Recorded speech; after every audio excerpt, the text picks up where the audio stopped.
guys, how's it going? Laura with Garden Answers. So I'm really excited about today's video. I'm going to be touring you through my parents' garden. This is the garden where I grew up. It's where I learned a ton of things about gardening. A lot of what I know about gardening came from this garden because I had to work in it a lot. Before we go in, I kind of want to paint you a picture of what it looked like when we first moved in. I was 6 years old, so it feels like it was a long time ago. Waist-high weeds. I mean, just weeds everywhere. There were a couple of trees and then a couple of rows of raspberries, which those things are all still here today, but everything was in disrepair. The house was, the yard was horrible. So it's taken a long time. It's been a long process, a lot of trial and error with different plants to get it where it's at today. And it's really beautiful. So the garden's about 2 acres, which is the size of ours, and it's on a hillside, so it's very different. Ours is very flat. This one has terraced areas. It's really gorgeous. So let's go in. This is the entryway. Couple of urns with beautiful white scaevola, and then right above me is a serviceberry tree, which you can see the berries are just starting to ripen, and they are edible. The birds love them. They are pretty good to eat though. And then this garden here, so this first initial layer, when I was little, my mom created a moon garden. She wanted all white blooms in this space. So she started with a row of white peonies right there. When they started to bloom for the first time, they were all pink. They had somehow been mislabeled. So she kind of threw that idea out the window and thought, you know what, we'll just go with some color. Since she has had to remove them because all of the trees they planted have grown and shaded this area, too much shade for peonies to thrive. So this is actually where we came and planted a row of bobo hydrangeas last year. There are 5 of them behind the delphiniums that look good. I can see them back there. They're putting on some growth. Of course, the delphiniums are just in their prime right now. They look absolutely beautiful. And I love it when there's big drifts of one thing. I think it's really striking. And I love that the color is mirrored down here in the annuals. There are some pansies and then some petunias there. Now you guys, my parents are they've opened their garden up this year. They're going to open up 3 times to customers at the garden center to come out and take a look at things, plants at their maturity, or to give them ideas on what things look like texturally together and different groupings of plants. So I think they might have me rivaled on annuals. I know you guys probably think I do. I plant a lot of annuals in our garden, but they have planted a lot this year too, which makes a garden look really pretty. I think I want to go this way. So there's the Mother's Day gift. You guys might recognize that.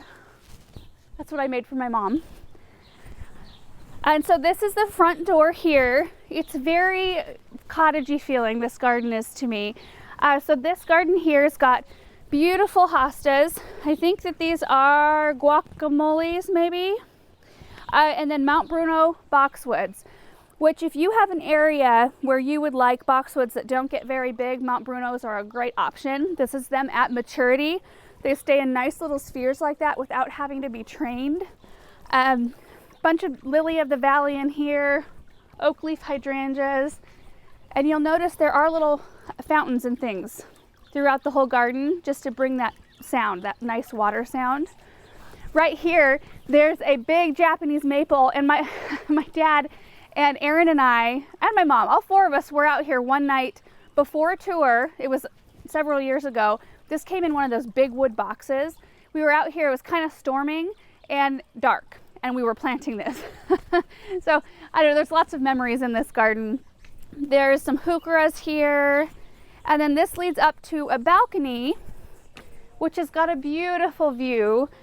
Now the sun is coming up over here. I don't know how well you'll be able to see the view, but we did do a video up here before where I set all of these hay racks up on drip for Mother's Day last year. So they're all on drip system before we had to carry a water can up here and water them every single day. So they don't have to do that now, which is nice. So this looks down over the lower yard. There's an orchard beyond that, and then there's pasture beyond that, and then the road. They've planted lots and lots of trees throughout the year. When we go out to the barns, I'll show you what the view of the valley is like. You can't really see it from up here quite as much, which is nice because it gets very windy. So it's nice to have that block and have a little protection in here. Okay, I just want you guys to look at this. Just look at the structures in here, the colors, the different textures. I mean, we've got iris, that grassy, strappy texture. There's anemone right here that's got your nice bold leaf. Also hosta with your bold leaf. Then we've got the black pearl heuchera right here, which I gave these to my mom last year, and they're doing great.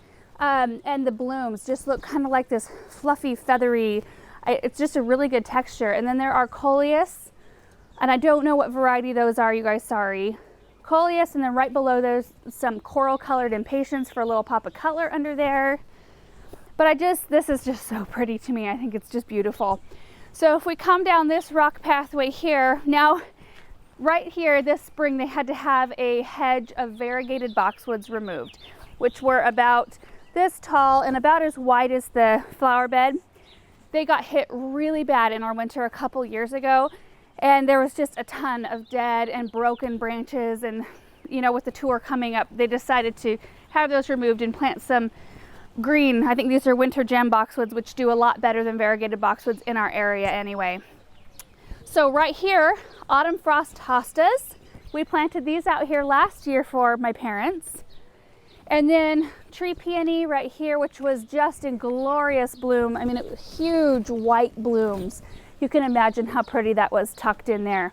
One thing that my parents are trying to do, which I need to do better, is they're starting to label everything. Because when you have people come into your garden, it's really nice to have labels, so if somebody really likes something, they can see what it is, make a note, and then, you know, go try to find it. So like right here, this is a mint truffle Bosnian pine. So I don't know what kind of labeling system I want to go with, because those are great. I love the copper ones, but they do wear, you know, the marker wears off. So I don't know. I got to figure out what I want to do. So if you have any suggestions, let me know. If you go down this way, a beautiful spruce. This thing is huge.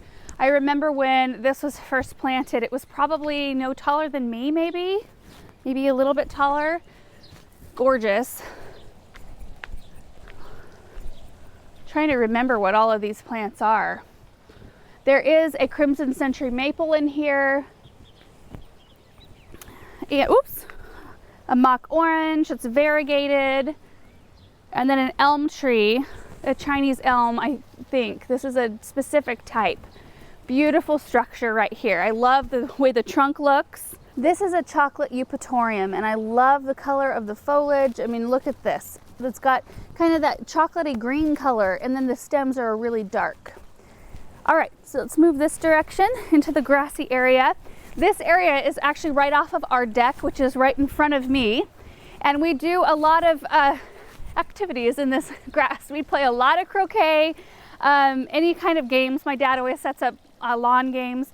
And so that, you know, people can be hanging out on the deck while other people are out here messing around. And then my sister and I always get blankets out and lay in this grass. It feels like every Easter is the first time we get to do that, because Easter is typically a really nice day here. So we'll put our blankets out in the sun and just soak it in. So, and this bed is very pretty as well. So we had a huge storm run through last night.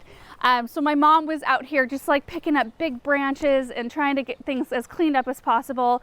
The wind was just howling. There are some Tuscan Sun roses, which this color is just beautiful. Look at that. It does look like Tuscan Sun. And that coupled with the hardy geraniums, which in this area, I believe we've got, let's see, Johnson's blue geranium, and then there's Geranium magnificum. And then there's some chocolate, I think chocolate drop sedum in here. Back in there, you see the kind of green, well, a lot of green, a green drift. That's David phlox. And that's something that's been here since I was a little girl. My mom planted a lot of David phlox, and it's one of my favorites still.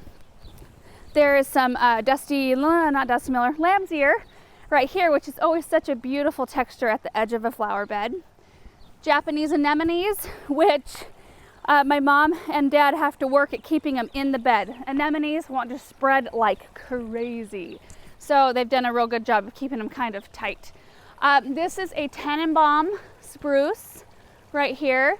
Looks super cute with Christmas lights on it, you guys. My dad always has specific trees out in the landscape that he lights up, and this is one of them. Back in here, there's a gold smoke bush. Isn't that color beautiful? Love that. So there are flower carpet roses in coral that ring around this area. This spot right here was where our pool was.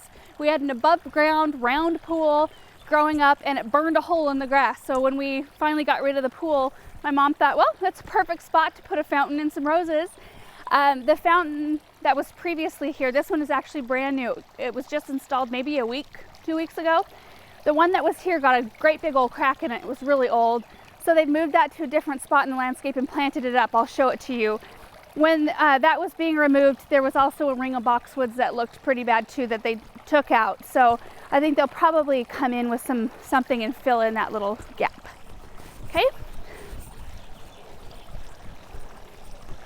And I love how this little area right here, it makes you feel like there's like different areas to this one yard. I mean, this has a potential of feeling like just one big square, flat square, and it can be really hard, and that's something I run into with our garden. It can be really hard to make it feel cozy and make it feel like there's little, like, just cozy areas, like different rooms in your garden, and doing things like this kind of gives you that feel.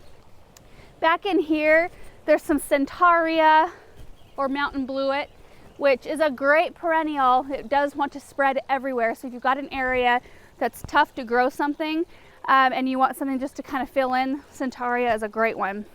Solomon seal, more phlox, and then their iceberg roses have just started to bloom. And if you look through here, you can see the vegetable garden. So you kind of go down a couple steps here, and I love this space. Love it. So there's a really beautiful network, like a beautiful design to this garden.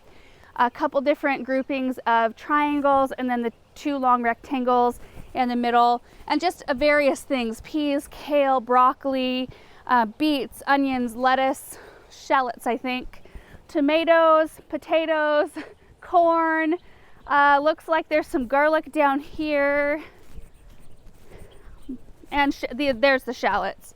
I don't know what those are over there. I'll have to take a look. Shallots, garlic, nasturtiums. There's a couple of vines, so I'm thinking cucumbers and probably a watermelon, and more nasturtiums. So the nasturtiums right here will be really beautiful when they bloom. They look very, like, I don't know, formal to have that repeat. Right behind me, there are raspberries that are just coming on. Not coming on, they're just growing on. Raspberries are not starting to ripen. Every once in a while they'll come in. They are everbearing, but they'll come in and take them all down, clean them all up, and let them come up fresh, which makes you miss out on kind of that June, like end of June kind of crop, but it does refresh your berry area. When we moved in fact, let's go this way toward the potting shed over here. Big old rhubarb here. And just a really sweet little spot to sit underneath this apricot tree. And when this apricot tree is in bloom, it's just beautiful. There is a little rabbit hutch back there, which does not have a rabbit in it. My sister had a rabbit for a lot of years that traveled around with her, actually. And so when she stayed here, the rabbit stayed in that cage. They're kitties. Their kitties love to be loved. So it's really hard not to step on them when I'm walking around out here. Beans right here. And then the sweetest little potting shed ever. It was made out of all reclaimed stuff. I think it was made out of some wood that came down from the garden center. So let's give you a peek inside. Look out, kitty. So just really, I mean, who doesn't love a good potting shed, right? Stacks of terracotta pots. My mom probably wasn't planning on me coming in here, but it looks really good. It looks really organized, more organized than my space does. And I love this. This is like one of those little things you can hang in your kitchen and put like apples and potatoes and stuff in, and they use it for supplies in here. All right, kitty, you gotta come out. Kitty, kitty, come here. Come on.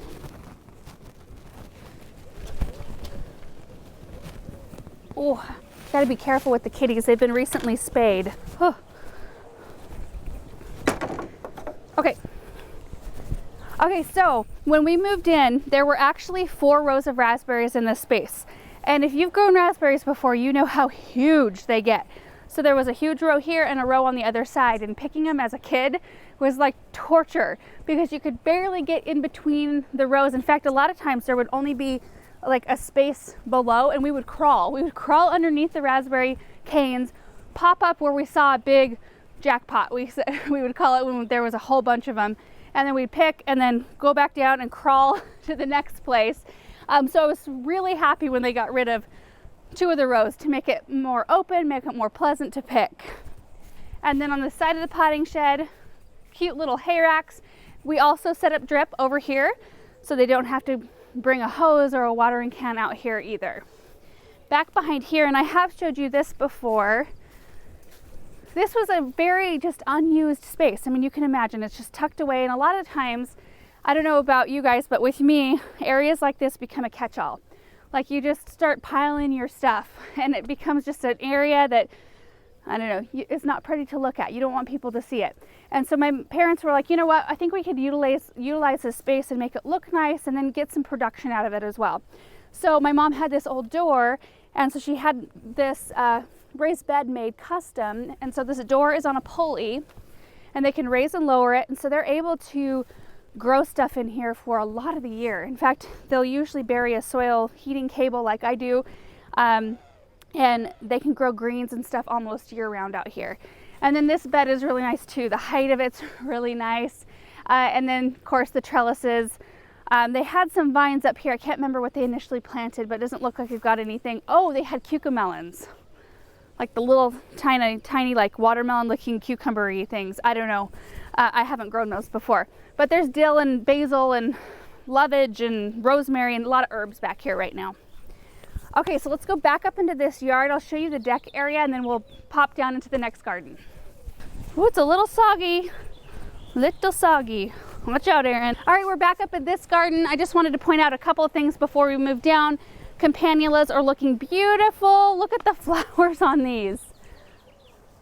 They are just so pretty and such a striking color. Especially, these are fairly newly planted. Once they get themselves established and kind of spread out and beef up a little bit, they most of the time won't need staking, and they'll just be this glorious drift of that purple color. Okay, so moving up onto the deck, a couple of juniper spirals here, and then my parents always have a really fun time. Well, it's usually my mom who's putting the containers together. She does a really pretty job of the combinations that she uses. I mean, look at this. So my mom has always, we call it romancing the ordinary. We grew up with no paper plates, no paper bowls, nothing like that. Everything was real plates, real glass. She always did fresh bouquets everywhere. And she said, you know, I know it takes a little bit more effort, but why not romance the ordinary and make something that wouldn't be maybe as special, make it more special. So that's something that I'll always remember, and it's something that I always love to do around my house when I get a chance. I love to have fresh flowers. And this is just a really quaint, cozy area that we love. We all love to come out here. My whole family loves to come out here and just hang out. We have coffee out here and spend a lot of hours on this deck. And then this year they added some gorgeous pillars around the exterior, kind of in place of a railing, which I think is kind of the eventual plan. But I think for now, this is beautiful. All right, coming down this way. This is one of the original trees that was here. This is a maple, and I don't even know that they know what variety of maple it is, but it's absolutely gorgeous. It glows yellow in the fall. This little garden here, you can see that they have the same problem I do with all the little helicopters from the maple. Right now, it looks like in a lot of my garden that I have helicopter mulch. Like it's on top of all my fresh mulch that we put down this spring, and I kind of forget about that, and I need to remember every year, like wait until all the helicopters fall and then put your mulch down, because they do make kind of a mess. But there's more Mount Bruno boxwoods here, and just a little formal garden in the making. The bench here, you might recognize that. We have one too in our garden. In fact, they put this bench here first and then I copied them. They had one more left at the garden center, and I was like, oh, that bench looks really pretty in your garden. I think I need to have one too. Okay, let's move down into the next level. Got a weeping white spruce here and a snowberry, it looks like. It's probably a white snowberry. Moving down here, I can smell the honeysuckle. So this is the area right below the vegetable garden we were just in, and this whole fence is covered in blooming honeysuckle right now, and it's one of the best smells ever. I love it. In this area here, it's pretty simple. Grapevines. These were here too. I forgot. So these are actually original to the house on the same structures as when we moved in. They get huge. So they don't usually ever plant anything here because the grapevines just come down and it's beautiful. And these are going to bear really nicely. There are clusters everywhere. And then right at the end there, that was the old fountain that was up in the garden that got the big crack in it that now has roses and petunias planted in it. So look at this, like all the terracing, it just makes it so quaint and cozy. And it's always good to have seating. That's something that Aaron and I have been working on, adding some benches and things around our house because it is nice to have a place to sit. So this area here used to be, when I was growing up, our cutting garden because it was complete sun. There was that maple up there, but it didn't really cast shade down here. And so we just had a bunch of cut flowers because it was inexpensive. You know, it was stuff that my mom could seed down here. So we had lots of larkspur and bachelor buttons and delphiniums and echinaceas, things that were just easier that way. And since then it's become quite shady, except you guys, a couple of weeks ago, right before, like maybe 3 days before they had a tour here, we had a storm and the biggest branch out of this pear tree that created the dome, like created the shade dome here, broke off. You can imagine how sick that made my parents feel because it's going to change the dynamic down here. So it fell on top of all of the stuff back here. It kind of crushed their basket, which is rebounding. This is a scavola here, but it was on top of this, on top of the roses and the dianthus down here. Some of the plants down here will do okay, but this corner right here with the hostas, the Japanese maple, there's some astilbe. Those things here need shade. So those things are gonna probably have to move because now they're getting full on afternoon shade, which is so sad, so sad. But you know, you have to learn how to roll with things. When you have a garden, stuff happens like this. And it's just, you gotta just deal with it. There's a Sutherland Gold elderberry right here. Super great grower in our area, they're native. And then there's a contorted filbert, it's a red one, really nice. Some Hakanakloa. Now these gardens right here, there's actually two levels. There's this level and then it bumps down into another level. Used to be where we planted our corn and tomatoes growing up, and now they're a little bit more formal. So there's a little hedge of Bergarten sage. There's green mountain cone boxwoods, and in between each one there's a season. There's the summer, fall, and spring, I think. I don't know that they have the winter season in here, so there's 3 seasons. And then there's a viburnum with some heuchera. It's got to think thin. This used to be much more open because this is actually a pathway. So you bump down into this. There's coral burst. I think this is either a coral burst or a lollipop crabapple. And there's one up in the other bed as well. More Bergarten sage, and then a couple of lollipop, probably blue star junipers right here. And then some gorgeous roses. Now I'm not sure what this climber is here, but these are Tamora. That's I think a David Austin. These are not. They're a Romantica rose, but beautiful. The fragrance is wonderful. This is my mom's favorite color, and it's one of mine too. I take a lot after my mom. Love that like apricot, pinky, peach. Just looks so soft. Right above us, there's a couple of willow leaf pears, which are actually very hard to find here. So whenever we get them in at the garden center, they usually get eaten up pretty quick. But they've created a beautiful canopy. So I think it just irrigated last night because there's just water everywhere. My parents watered this garden for 20 years by hose and sprinkler. It would take 2 full days, half-hour sets, and they'd have to set their timer and come out and pull sprinklers every single week. They just put in an irrigation system like after Aaron and I were married, and you can imagine how hard that was with all the different levels there are at this place. But they thought, you know what, this is a good investment because you know, it just takes up way too much time. It was hard for them to leave anywhere on vacation because, you know, asking somebody to dedicate 2 full days to pulling sprinklers around every week's kind of hard. This space here is just starting to evolve. Beautiful large fountain here. There was a dog kennel here when I was growing up.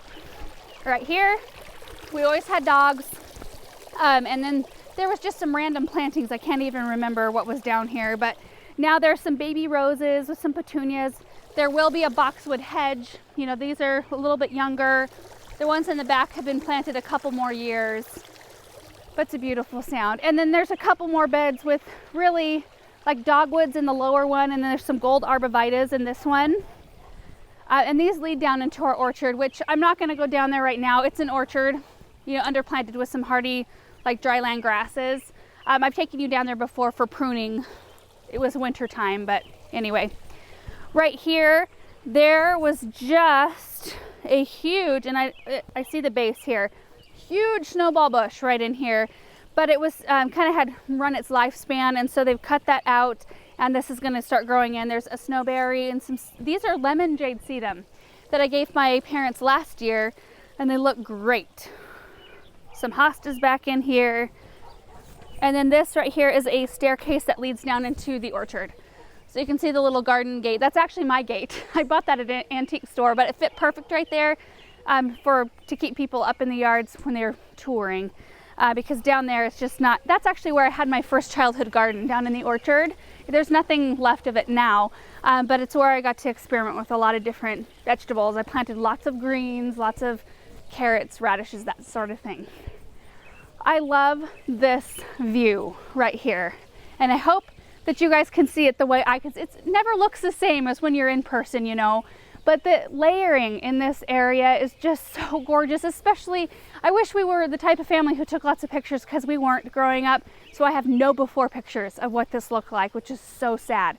There was nothing right here. It was just like weeds. There was not even grass. So you can imagine how much time and work that took, but the layering and the colors down here is just so gorgeous. So we've got a beautiful iris right in here. That's a katsura tree, I think. Like fairly new, like within the last couple of years. There's tree peonies and dogwoods in here, asters. There's a pine, Persian parotia right here, glorious color in the fall. And then there's just a lot of beautiful stuff. In fact, like this little ranunculus, like marsh marigold, these are just starting to fizzle out, but when they're in full bloom, it's like the most happy little bunch of flowers in the garden. In fact, I need to come get some starts, because I don't know, I've never seen it for sale, and I don't know of anybody else who has it. So I had some of these in my last garden that I was kind of sad to leave behind, but there's a weeping birch here and a blue spruce. And underneath, oh, look at the trunk on this birch tree. Check this out. Look how neat that is. Beautiful. So down here, like right here, is the back side of the bed, and then there's like a 20-foot rock wall that goes down into the orchard. So you can kind of see the orchard down in there. It's where my mom's beehive is, that sort of thing. A little bit more utility down there. But yeah, the beautiful hostas, the lamium is in full bloom right now. Little Japanese maple, royalty crabapple right here. And this looks like a lilac. I don't know what variety. Oh, I totally skipped these beds right here.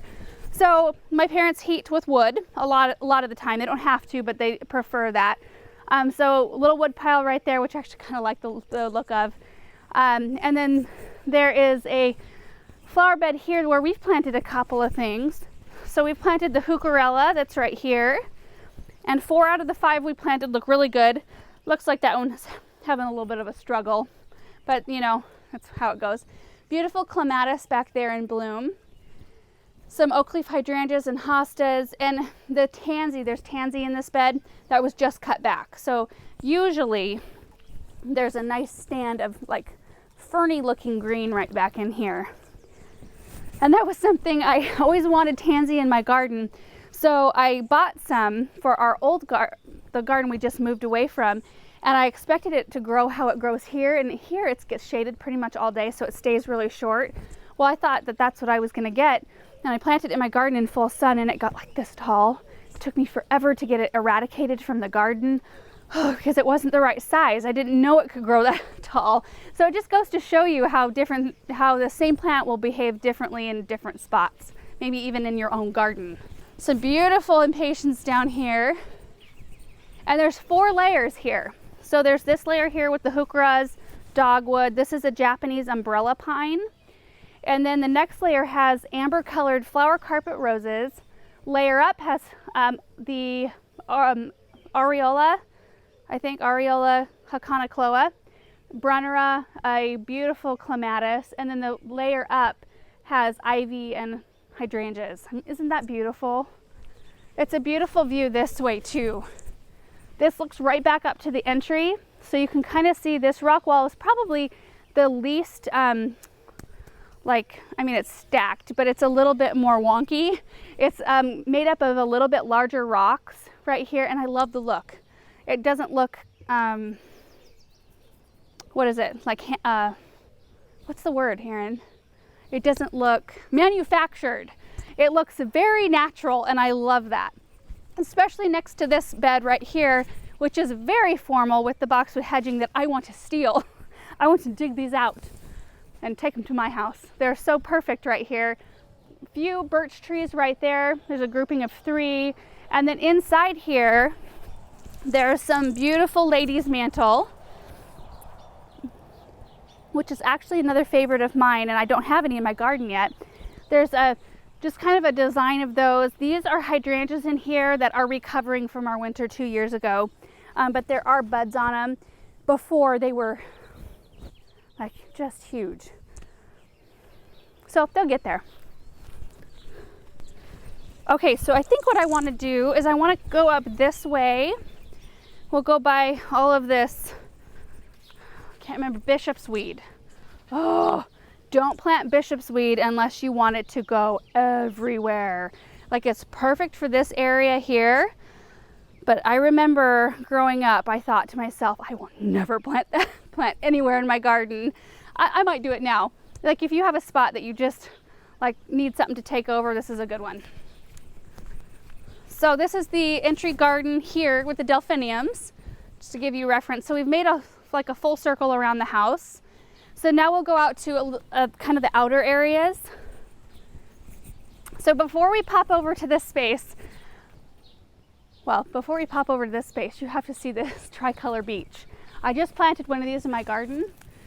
I actually am going to move it because I found a better spot for it. This one looks like it's getting a little bit of scorch on it, but it's a beautiful pink tree. So right here where this pole is, there was a fence that went all the way down, and this was garden or yard, and this was pasture, and it was a hill. There was a decline. So, I mean, you can imagine it made the yard a lot smaller. And my junior year of high school, my parents put in a pool, which was really fun. And it was something that my mom, she was like, you know what, I want to create a space where like it's just fun for family. And it is. Like, my niece and nephew, they love it. I can't wait for Benjamin to try this out. I actually have already bought him a bunch of stuff, a bunch of gear to get in the pool. So this area is just beautiful. I mean, it's perfect. They have it planted to where it feels very private, but for the most part, it stays in full sun all day, which is important. You know, you want it to be comfortable. But look, again, there's some flowers out here. And I think that just adds something extra. It makes people who come over feel like they've been prepared for, you know. It's just like a really good hostish type of thing to do. This is fairly new. I think they put this in maybe a couple years ago. There was a gate here in another arbor. This one works way better than the one they had, and that's what it's all about, right? Like, you try something out, and if it doesn't work, then eventually you just swap it for something that does. And this is really beautiful. These are all custom handmade. Some people come through town, I think they're from Texas, and they have a bunch of handmade stuff in their truck. They unload all of it, and then you can shop off of what they have, and then they load it all back up and take off, and they come up maybe once or twice a year. So this is one of their pieces. Beautiful boxwood hedge right here with a smoke bush. There's some beautiful blue artemisia in there, a pine, a tree peony. This one gets huge, like bigger than my face, pink blooms. They're beautiful.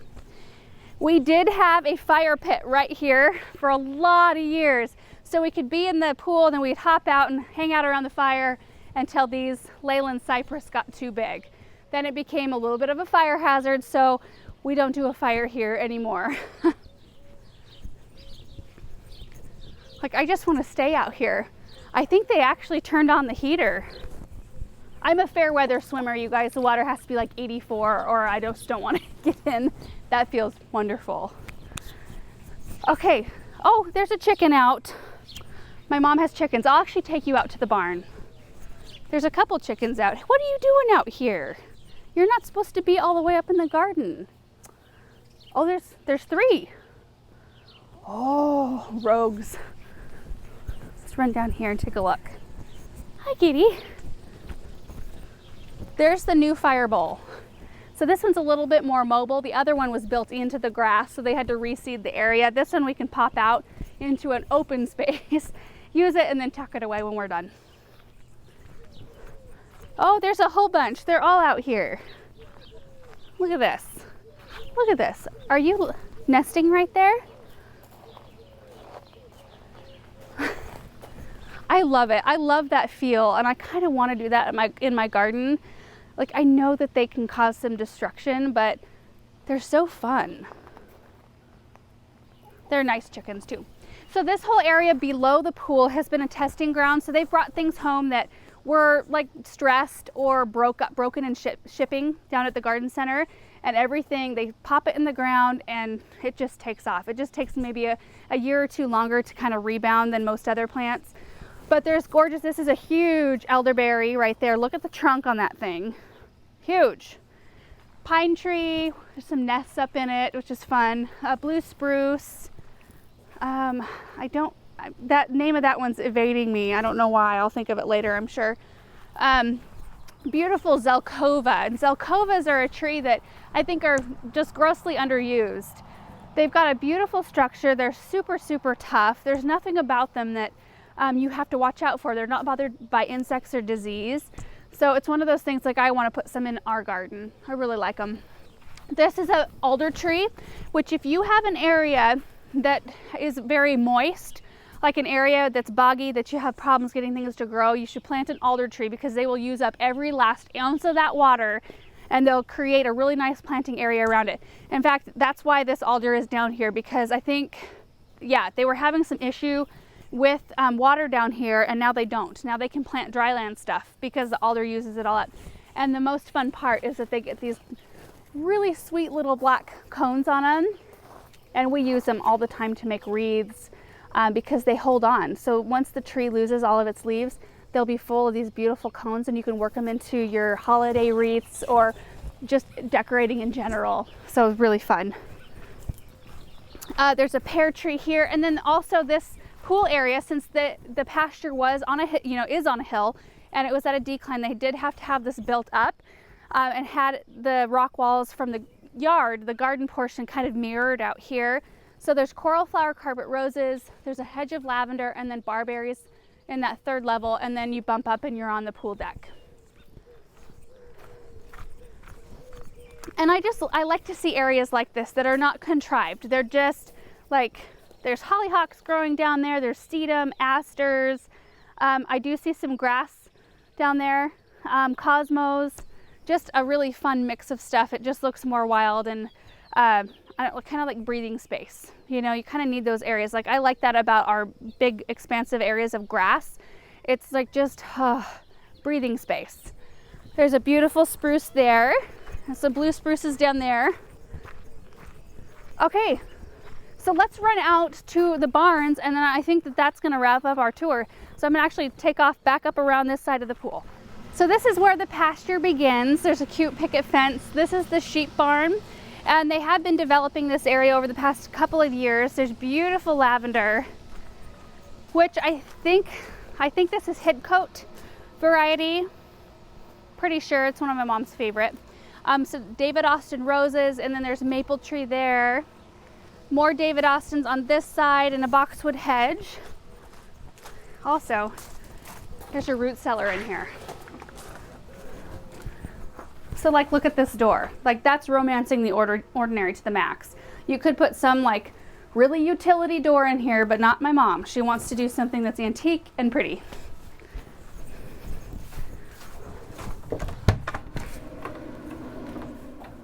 Oh, light bulb's out.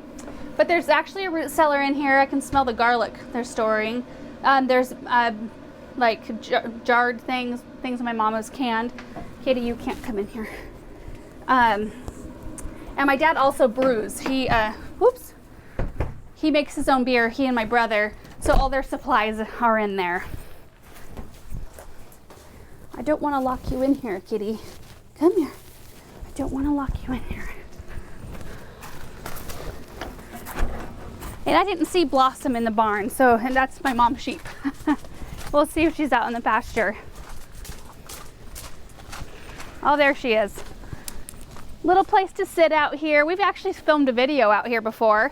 More lavender, just a lot of repeat plantings out here. Hi, Blossom. Hey, what are you doing? Yeah. Oh, lovely. So she recently, there were two out here, and one of them got attacked by actually a big dog that was roaming around out here. That's kind of farm life, which is unfortunate, but my mom is going to probably be getting some more so that she's not alone out here. Some chickens. And so this right here is the chicken run. They usually have a cover crop growing out here that the chickens can feed on. They just haven't started that yet this year. But then there's the enclosed chicken area that they are closed in at night, so no predators can get after them. And then, yeah, just more lavender and roses out here. So this was the original barn with the house. And I had to come out here and feed cows growing up. I had to give them grain twice a day throughout the winter. Remember, I got paid $50 for the whole winter, and I thought that was so awesome. Now I look back, I'm like, whoa, like I should ask for more money for that, like months of coming out here twice a day, but it was just part of farm life. So anyway, that kind of concludes the tour of my parents' garden. Oh, you know what? The view. That's important. You have to see the view. That looks down at the valley. Beautiful. And before all these trees and things were planted, it was, I mean, you can imagine living perched on top of a hill. It was so windy. And so they've really created a really nice, protected, peaceful, calm place inside the garden area there. And then they can come out here and enjoy that view. And it's a beautiful view actually behind you. You can't see it from here, but it's just rolling pasture land. You can't really even see houses from this side, on that side, or really on this side out here. They're pretty isolated, so it's really, really beautiful out here. Anyway, I know that this was another really long video, but I just thought it would be fun to show you around my childhood home. And hopefully inspire you by looking at all the beautiful things. I still get inspired coming out here, just seeing what new projects they're working on, and I like to try to emulate some of them at my own home in my own garden. So anyway, thank you guys so much for hanging out, and we will see you in the next video. Bye.